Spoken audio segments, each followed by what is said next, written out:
Mark Rogers TV talking ACC postseason action. So unless you are Syracuse, Virginia, or Wake Forest, I believe you're playing in a bowl game, 11-14 in the conference. We're joined by Chuck Workman and Mike McDaniel of Inside the ACC to break it down. Gentlemen, thanks so much for joining us. Let's get underway on December 26th with the game between Rutgers and North Carolina. They play in the Quick Lane Bowl. Rutgers coming off a 7-5 season, a big win over Maryland to start us out. And North Carolina, of course, with Marquise Williams at the controls, had a great season, but that defense has been pretty poor. Well, I mean, what? They had that 70-50-50 month, right? Where they go 70 to ECU, 50 to Clemson, 50 to Notre Dame within, three of those games in 4 weeks, and they were 11th from the bottom of the country in terms of total defense, so yards per game. That 4-2-5 they ran got their defensive coordinator fired. They've got a new guy that's doing it. We have no idea whether he's a keeper, whether he's just a stopgap guy. Larry Fedora still has his job because he keeps making bowl games, but that's a birthright if you're in the ACC nowadays to make a bowl game, it appears, to a certain degree. So, Rutgers has a decent little passing combination. They don't really run the ball too great, but they have a passing combination between Gary Nova and Leonte Caro, I think is what I've written down here. 20 touchdown passes, 10 of them to one receiver. That's a pretty good potent combination that UNC will have to watch out for. And as we know, that they're susceptible to the pass. Rutgers, though, overachieved. They won 3 games in the Big Ten, or the Big, or whatever they call it now, and that's something nobody ever would have thought probably at the beginning of the year would have happened. From everything I've read in retrospect, because quite honestly, Rutgers doesn't move my dial too much, until the Quick Care Bowl or the Quick Lane Bowl comes up. Quick Care, Quick Lane. I mean, it's very difficult to keep track of some of these lower tier bowls. Yeah, I think that one's going to be a toss-up. North Carolina's like a 3-point pick at this point, but yeah, they both have trouble stopping people. They both can put some points on the board. Rutgers not so much against the Big Ten's elite, as you mentioned. They went 3-5, and they had to pull off a miracle in their finale against Maryland to get that done. North Carolina playing better of late. Their best game probably that Duke win, where they only gave up 20 points in that one. All right, let's move it on to talking about teams making bowl games in 11-14 in the ACC. North Carolina State coming off an atrocious game or season last year and going 2-10, take on a Central Florida team that, of course, won a BCS game last year, come back with a 9-3 record in the St. Petersburg Bowl. Well, the running attack on NC State's certainly working well. The last couple of weeks of the season, they put up 362 and 388 yards on the ground, and Jacoby Brissett is one of their change of pace quarterback options, and they're doing really well. But the Central Florida has a really good rush D. I think they're 5th in the country right now, and they're 3rd in total defense. And last year, Central Florida upset Baylor in the Fiesta Bowl. So anybody who sleeps on Central Florida is probably a little bit foolhardy in doing so. They met in 2010, I noticed. What was it? Russell Wilson got the win. 28-21 was the last time they played. But I have to say that at this point that Central Florida playing as close to home as they are, and with as good as rush D as they have, if they can keep NC State back to normal levels, they shouldn't have too much trouble. In addition to that, George O'Leary, as good of a coach as he has been over the last couple of years, you got to figure that coming into this big time bowl game close to home, they're going to give themselves a pretty good chance to win. Yeah, I think they won there 2 years ago with Blake Bortles at the controls, and then last year, of course, as we both noted, they took out Baylor in the BCS round. The 27th is a big day for the ACC and showing how good the conference is. Results with Virginia Tech taking on Cincinnati in the Military Bowl to get us started out with the Hokies coming in at 6-6 and the Bearcats at 9-3. Yeah, familiarity breeds contempt. I mean, we were talked about playing ECU again, which would have been crazy. It'd beat the 3 times in a calendar year. We're talking about various other opponents that we'd seen before. At this point, it's fun playing Cincinnati at neutral sites in Maryland. I mean, it's getting kind of crazy. Played him a couple years ago. Lost heartbreaker Munchie Lejeune before he got his body parts removed through for a career day against us, and wound up winning the game, and really kind of made us worry as Virginia Tech fans about whether or not Beamer still had anything left in the tank, and what Bud Foster could do. The Hokies have the 17th best scoring defense in the country. They give 20 points a game. But they just can't score anybody in the red zone. They find ways to defeat themselves. They had a disappointing year from Michael Brewer. And their leading rusher had 445 yards. And 12, 13 years ago, it'd be unheard of to have a Virginia Tech leading rusher with under 500 yards, yeah, that's difficult to take there. Mike's later in the day. And what they go 3-4 at home this year? 3-4 at home this year. A couple tough losses: East Carolina, Georgia Tech, back-to-back weeks after the upset up in Columbus. Pretty difficult to follow that up with 2 home losses like that. You look at Michael Brewer; he's had trouble all year keeping the football in the hands of the offense. He likes to throw it to the wrong team every now and then. And you look at the rushing attack; that hasn't helped, and they've been having offensive line problems throughout the entire season. They're having trouble protecting Brewer. He's having trouble finding some receivers. Isaiah Ford, true freshman receiver, 53 catches this year for almost 700 yards. He's the go-to guy in this offense. You got to look at him. And well, I mean, Bucky Hodges too. Bucky Hodges scores he's the only one who can score touchdowns for our team, right? Right. I mean, they throw to Bucky when they can. The problem is they're having trouble getting him open as well, and the receivers are having trouble separating from coverage, so it becomes an issue of whether or not they'll be able to protect Brewer. If they're able to protect Brewer, he might have some success. Well, Gunnar Kiel, he had 30 touchdowns to 10 or 11 picks this year for Cincinnati, and he was a pretty highly touted recruit at one point. LSU and Notre Dame both had their mitts on him at some point, and he looks very, very comfortable in that offense, and I wouldn't be surprised, that he would pick the deep middle against the Hokies and try and test Dietrich Bonner and Keyshawn Jarrett in their final game. He wants to stay away from Kendall Fuller, and Donovan Riley's been playing okay. We lost Brandon Faison in the spring practice, or not spring practice, but the early bowl practices, and at this point we lost 9 of 12 under Beamer and 3 of 4. And we beat these guys in the 2009 Orange Bowl despite a good game by Mark Gilliard, and they're looking for revenge. I think this might be the year that Virginia Tech finally finishes under 500 since 1992, because that's at stake. I don't know if you knew that. That would have been about my guess. That's about when Beamer got it cranked up. Just a few years after that, yeah, I would have guessed somewhere in that range. Let's take it to later in the day. We all kind of chuckled when Duke made the ACC championship game last year, but aside from the blowout loss to Florida State, they showed up pretty well against Johnny Manziel and company in Texas A&M, almost pulled off the upset, turned in a similar 9-3 campaign this year, taking on Arizona State in the Sun Bowl.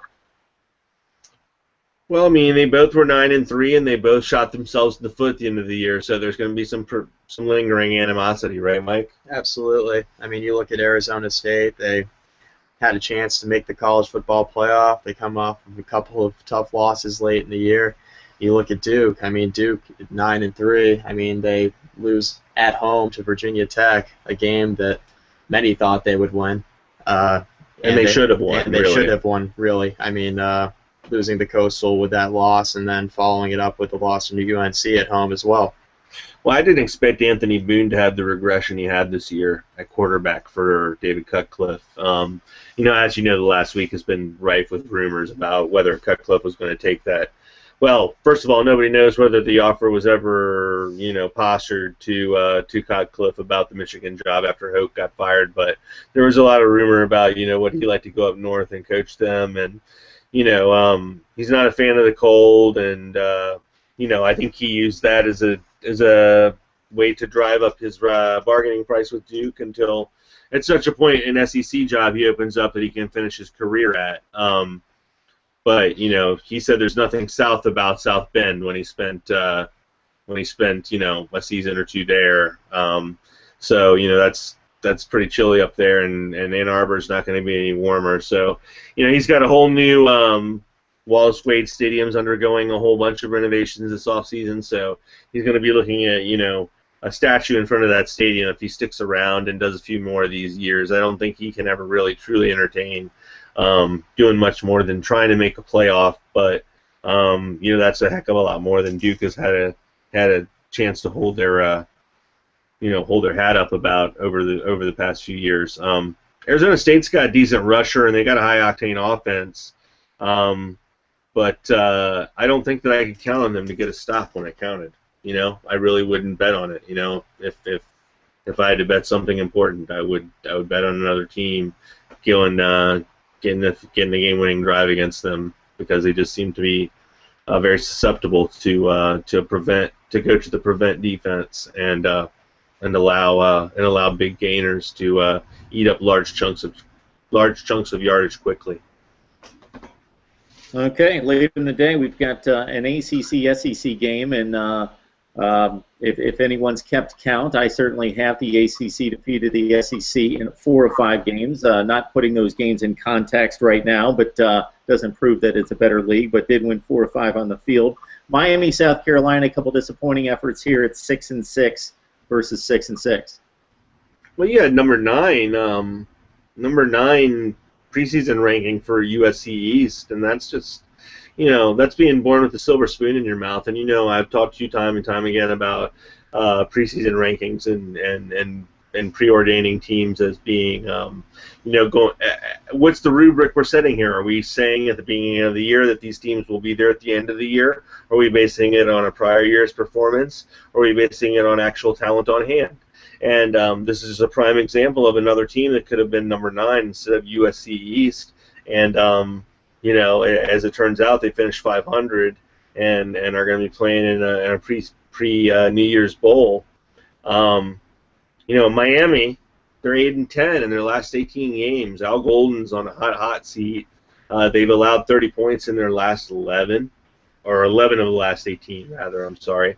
And that defense is really, really just struggling right now. They do have a big play offense, though, right? They know how to play offense. They got a good young quarterback in Brad Kaya, a true freshman, out of the Florida area, I believe. He was Offensive Rookie of the Year in the ACC this year, and they got the leading rusher in school history, Duke Johnson, an unbelievable running back, and I think it's going to... What about that receiver they have? Well, you got Dorsett. He's got 20... I believe it's 28 yards per catch. 26 or 27, I think. Yeah, with 9 touchdowns this season, so he's the go-to guy in that offense. Brad Kaya likes to find him early and often to couple with that run game with Duke Johnson. So it's going to be a stout test for that South Carolina defense to see if they can start. Walford's out, though. Walford is out, though. Walford caught 45 balls and was an emergency outlet at a number of times for Kaya.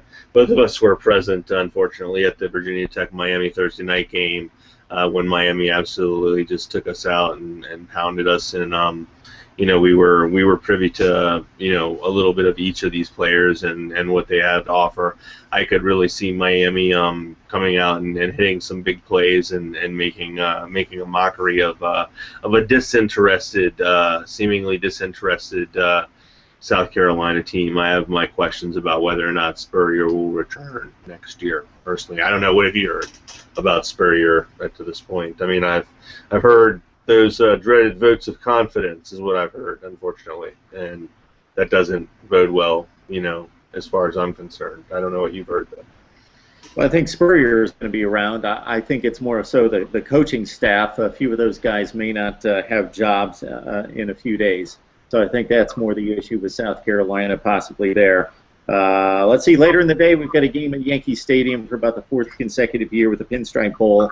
BC with 2 of the more impressive efforts, I think, this season when USC came out east and got knocked around by Boston College's rushing attack, and then they went down to Tallahassee and had every chance to win that game, outplaying Florida State for the most part. Eagles taking on Penn State.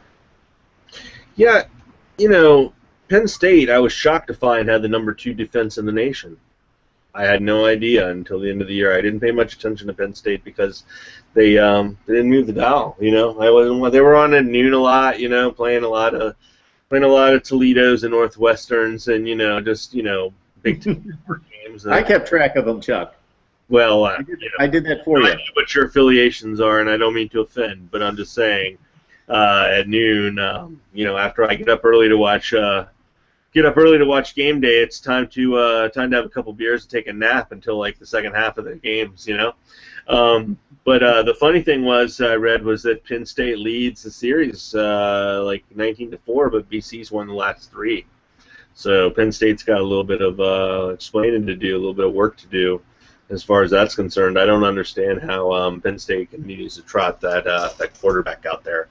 Could you maybe answer to that, since you are keeping track of that team? I mean, 8 touchdowns versus 15 picks from Christian Hackenberg was probably the best freshman quarterback in the country last year in 2013. Of course, that doesn't disclaim what happened this year. He lost his best wide receiver in Allen Robinson. The offensive line is abysmal. That's the worst unit on the field, is the offensive line. They came out in Game 1 against Central Florida. They had to that week move 2 defensive tackles to offensive line and give them their first 3 days of practice playing offensive line before they played Central Florida. Somehow pulled out that game against a pretty good team, but no protection. But he has certainly played into that as well. Hackenberg has been awful this year. He's jittery. He's that offensive line woes. Those woes have played into his mindset. He's got all the talent in the world. I would expect him to at least be holding an NFL clipboard in about 2 or 3 years. He does seem like a cerebral type. BC's the number 12 defense, so I think we're looking at, some sort of, defensive struggle. And of course, as you are probably well aware of, that Penn State is playing in their first bowl game since the whole Cherry Sandusky had Joe Paterno incident, and I know that it means a lot to a lot of folks emotionally, and I think that's going to bring a lot of attention based upon that. There's still tons of Paterno supporters in spite of what happened, and there are a lot of people that got raw deals due to one man's actions, and then some other people created problems for themselves that eventually, they're not going to be able to get out from under. But at the same time, it's good to see that Penn State is one of the preeminent programs in the country. It's good for the business when Penn State is up. When Penn State has got something to offer, on Saturday afternoon. I think that just like USC or any of the other national programs that date back, 50 years or so, your Bamas and your so forth, any of those programs, if they're up, then you're going to wind up, seeing college football succeed a little bit more than usual, than if they weren't. Just like if Dallas Cowboys are up for pro football, or I don't like Dallas, so let me just disclaim that. Right. Dallas Cowboys or the Yankees are up, people pay more attention. So, you were talking about Hackenberg. I'm wondering what the problem is, though. He has 75 catches from a guy named Hamilton. Yeah, Darius Hamilton. So why are we not crossing the goal line with this? He's a young kid. Geno Lewis as well. Penn State has recruited well the last few years, Bill O'Brien and James Franklin, but the depth is not there. And the offensive line, again, it's really, really bad. Really bad. It always starts and ends there, doesn't it? There's really not a lot you can say about that. So I understand completely from that perspective.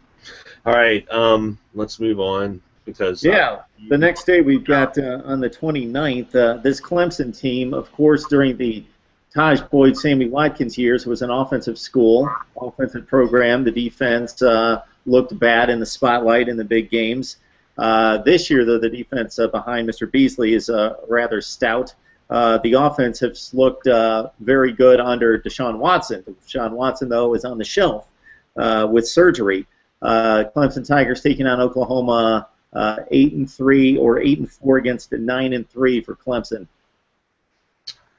Yeah, it's hard not to like the Sooners in this one. I'm going to be honest with you. The 2 key losses for Clemson, you're looking at Chad Morris, who left the program for the head coaching job at SMU, and just like you said, Deshaun Watson out for the bowl game. replaced by Cole Stout, who versus bowl-bound teams this season has no touchdowns and 6 interceptions. So it's going to be tough for him to get it going. However, Clemson's defense will keep the Tigers in it. They have the #1 defense in the ACC, led by future top 10 pick Vic Beasley. Well, we got, something's got to give. It's one of those situations. We've got that running back from Oklahoma who's been ripping things to shreds for the past month and a half. A guy named Perrine who had the 427 yards against Kansas and is, led the team to over 500 yards rushing twice and an average of 375.8 yards per game since November 1st. Against, of course, Vic Beasley and the #1 ranked defense in the country in Clemson. And, Brent Venables, he didn't go anywhere. So, they've got Beasley and they've got Stephon Anthony, who is an excellent linebacker. I recall him from some fierce recruiting battles we had at Clemson. Of course, Virginia Tech came up on the short end that day. It was a signing day battle, but Stephon Anthony has grown into an upperclassman who's to be reckoned with, and anything that gets past Beasley will be dealt with by Anthony and the safeties, and I have a feeling that this game will be close. Although it's going to come down to whether or not Stout can keep the ball in Clemson's hands. I think turnovers will be the linchpin here. I think if Stout turns it over a couple more times than Oklahoma does, that is going to be enough for the Sooners to go ahead and put that through and win this bowl game. Yeah, I think that'll be a fun watch. I think it's an even matchup with Oklahoma, a top 4 preseason team, and to your earlier point against South Carolina, not living up to its billing. Clemson, of course, we mentioned the defense, and just a completely different offense under Deshaun Watson as opposed to Cole Stout. Watson with a high ceiling and with the dynamic playmaking ability. They scored like 40-some points a game with him at quarterback. Stout was more in the 22 or 23-point range. You're my age. You remember Cliff Stout getting buried by the Oakland Raiders in the '83 playoffs? Yeah, Mr. Cliff Stout. Cliff Stout got buried by the Oakland Raiders in a divisional game for the Steelers, backing up Terry Bradshaw in the '83 playoffs. That's right. I believe that game was 38-10. I believe so. We need to talk offline. We might have just become best friends. Anyway. I tend to remember useless numbers. Stout, yeah, I do too. Cliff Stout just got buried by Lyle Alzado and by Howie Long and just was throwing up quails for Mike Haynes and Lester Hayes, and I don't think that the Raiders could have had better preparation for the Redskins that year than the Steelers gave them that game. I could not believe it. And that was it.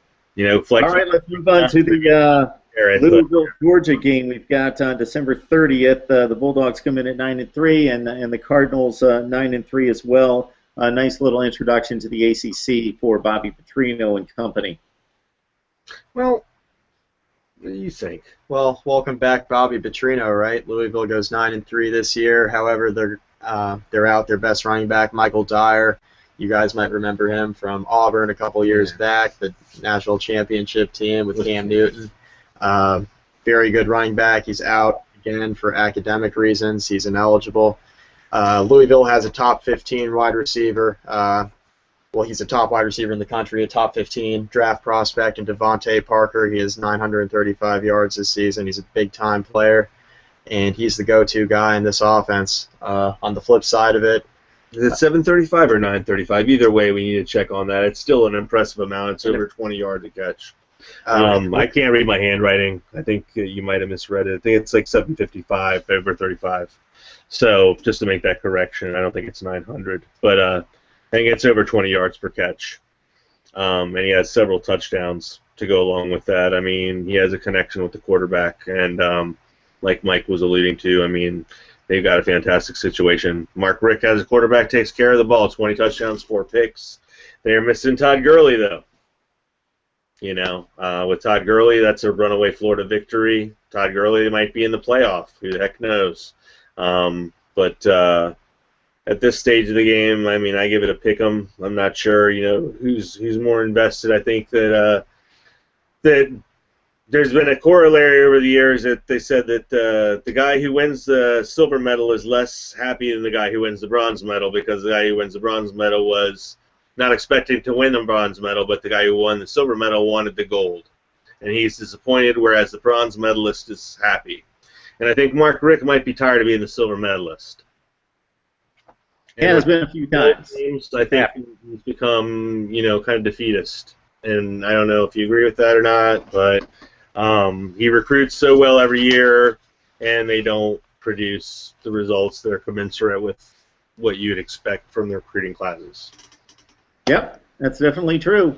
A lot of 9 and 3s from Mark Richt, no doubt about that. I'm not going to try to delve into the mindset of 18 and 19-year-olds who play football, but yeah, because the whole motivation and incentive game is a difficult one to project. But with more bowl games, you have to figure that some bowl games just don't move the dial for kids, and they're not really excited about the package they're going to get, and they're just on another business trip, before they get back to their regular lives and have to be in practice for the combines and get ready for the spring and whatnot. So some of them, I think, especially with the amount of care they pay to the gifts they do get for the appearances that they do make when they have to sell them to eat and to do whatever they do with the money.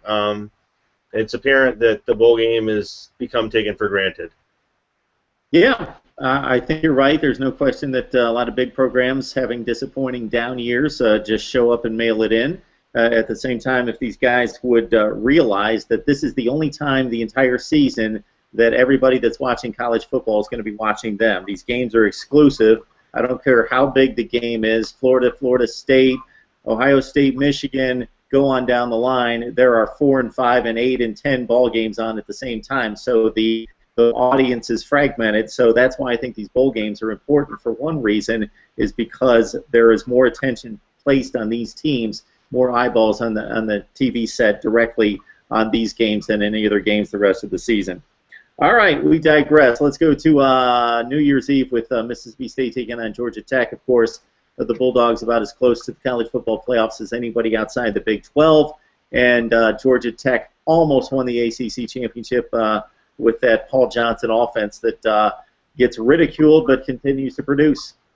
Well, I mean, we watched it firsthand, Virginia Tech, and, I said it before and you smiled before, and I'll keep saying it again until hopefully we do 10 more of these. What goes for 1 yard goes in the first, goes for 2 yards in the second, goes for 6 points in the fourth. And John Robinson said it a long time ago, and it still holds true in a lot of circles. Paul Johnson holds to that mentality, and I appreciate that he can recognize the defense that he can do that against, recognize the defenses he can do that against. If you don't have a strong 2 deep to where you can get guys on the field quick enough, they will tire you out and win those home games because it's pretty hot down there in Atlanta. And if they catch you up your home stadium in September, well, it's going to be hot there too. And they can wear you down, and then by the fourth quarter, they got a fullback that's picking up the short yardage, and they have that deep threat. They always have the one deep threat that can keep the one cornerback occupied so that they can get the quarterback running off the tackle. And I think Justin Thomas is, for all the press that Dak Prescott got this year at Mississippi State, leading them to the cusp of greatness there at Mississippi State. I think Justin Thomas is going to be every bit his equal. What do you think? I absolutely agree. I think the one thing to watch in this game is the one time every 15 times Georgia Tech throws the football, they will not be throwing it to DeAndre Smelter. He had 35 catches this year for over 700 yards, 7 touchdowns. He was the guy in their passing offense in what little they had. He's a big-time player. Johnson said 4 guys. He didn't give me any names yet. He said 4 guys. Any one of 4 guys could be the guy, and that does not inspire too much confidence, I don't think. Both went from 7 to 10 wins last season. I think both programs are on the rise within their respective divisions, and both need to be taken seriously. But with the gimmick offense like Georgia Tech has, it really depends on personnel, and it depends a lot on officiating. I'm not going to harp too much on the cut blocking, but there's still a substantial amount of cut blocking going on in the ACC right now, and they're not cracking down on nearly enough of it. So, I don't want to sound like sour grapes, but, I mean, am I wrong? I mean, you watch plenty of Georgia Tech. Yep, that's the truth, and I think that's the truth with any option offense you watch. Plenty of it happened tonight in the Navy-San Diego State game, the Poinsettia Bowl. Anytime you run an offense with that many cut blocks, that many guys going at the legs, it's going to happen, and more often than not, especially in today's game, it's not going to be called. And their coach, their coach is unapologetic about it, and he's going to continue to be so. He's done this for years, and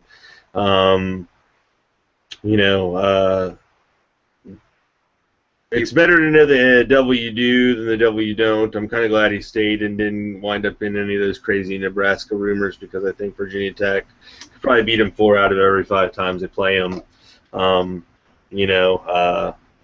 Because Bud Foster game plans for them pretty well, but all things equal, they deserve every bit of what they've gotten this year. They have maximized and optimized probably more than any college football team that's played, I have to say, because their defense is very opportunistic, and they turn a lot of turnovers into points.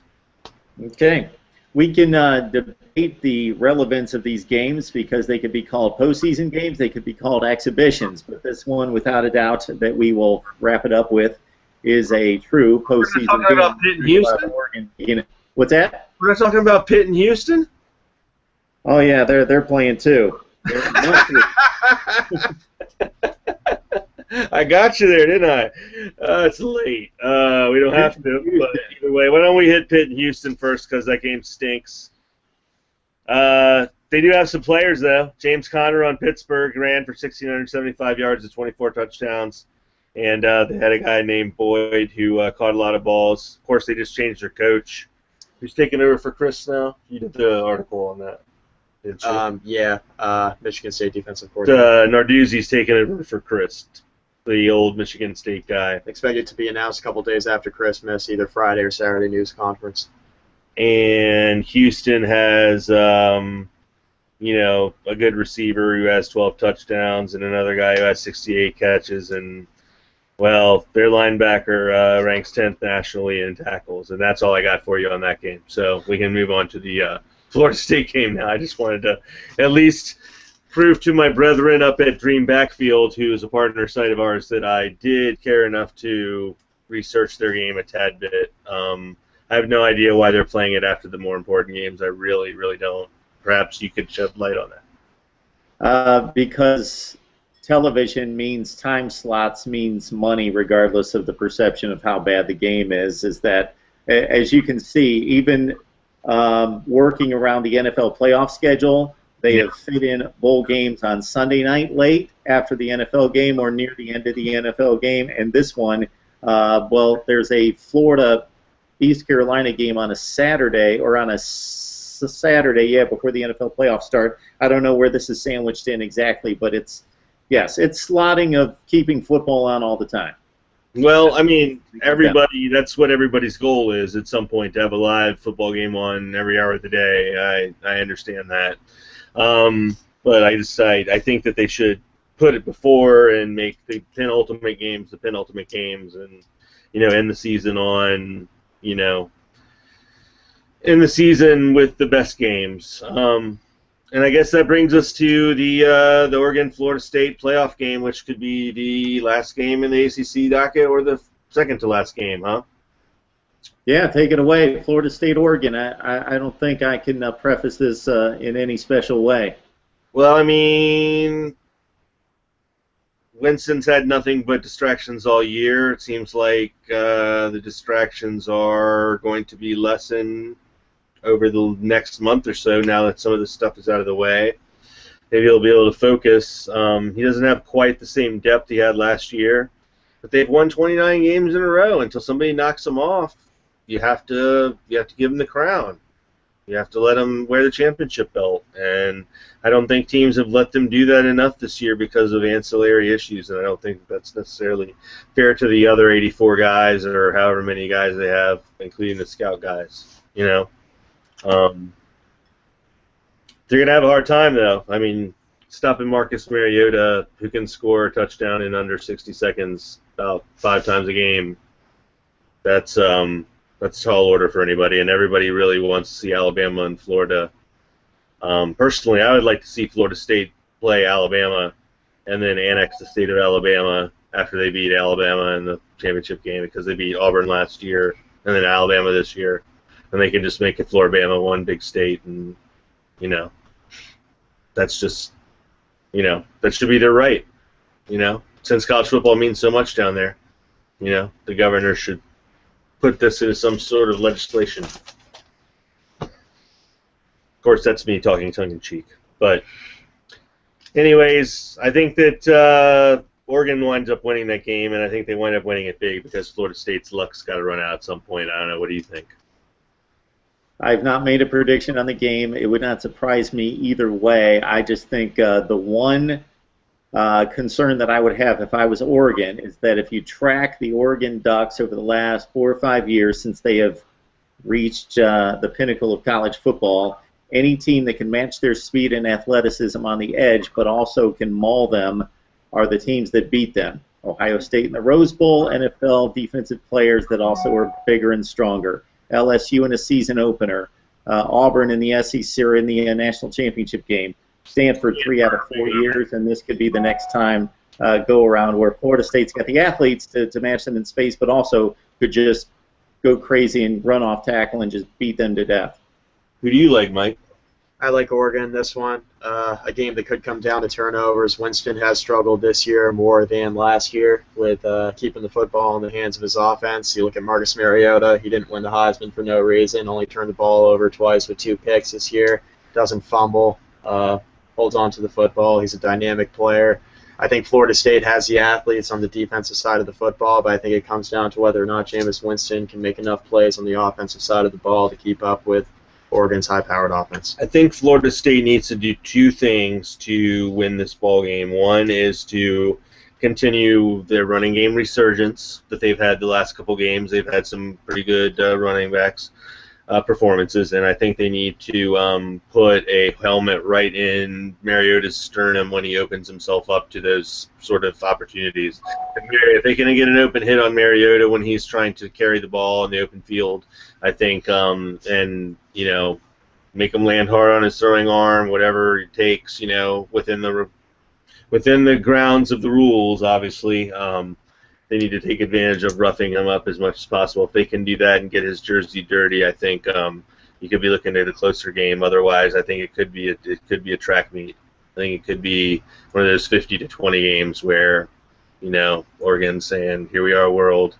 Nike versus the world, you know, one of those sort of things. So, anyway. All right, we got Chuck Workman from Inside the ACC along with Mike McDaniel breaking down the ACC bowl games. There are 11 of them, and there will be much discussion post-bowl season in regards to best conference, who played well against the better competition, and the ACC's got 11 opportunities to make the conference look better than the perception. I think we do, and I honestly think that the perception has changed somewhat over the course of the playoff committee being so wishy-washy and determining exactly where teams fell in the pecking order with the starting fresh every week. I think they determined that we outplayed a lot of conferences in terms of our 11-7 record against top 25 teams, and we wound up going on the road, and we had 3 undefeated teams with multiple victories against top 25 teams. And you know, the ACC plays a good brand of football. It's just a matter of who wants to spend the most money selling them. And I don't know for some reason why ESPN doesn't spend as much money selling them as they do the SEC, because they have contracts with both of them. I know that the SEC has CBS on top of that, but it seems to me that ESPN should, if they have all this money sunk into both conferences, try to pit them as equal as possible. Instead, they persist on insisting that the SEC is superior. And granted, they do have superior athletes in a lot of cases because they're from the warm weather states, but you know, when it comes down to it, I think that ESPN is being a little bit short-sighted in terms of how they promote the programming. It is a great discussion for another day, gentlemen. I will not dig into that one right now, but comparing conferences and why money's placed in certain conferences and not others. But yeah, there's much to debate and talk about in that one. Well, I'd love to do that at some future point with you, Mark. Good stuff. All right, Mike, Chuck, appreciate the time and the information and the insight. Absolutely. It was a pleasure, Mike. Yeah, thanks for having us.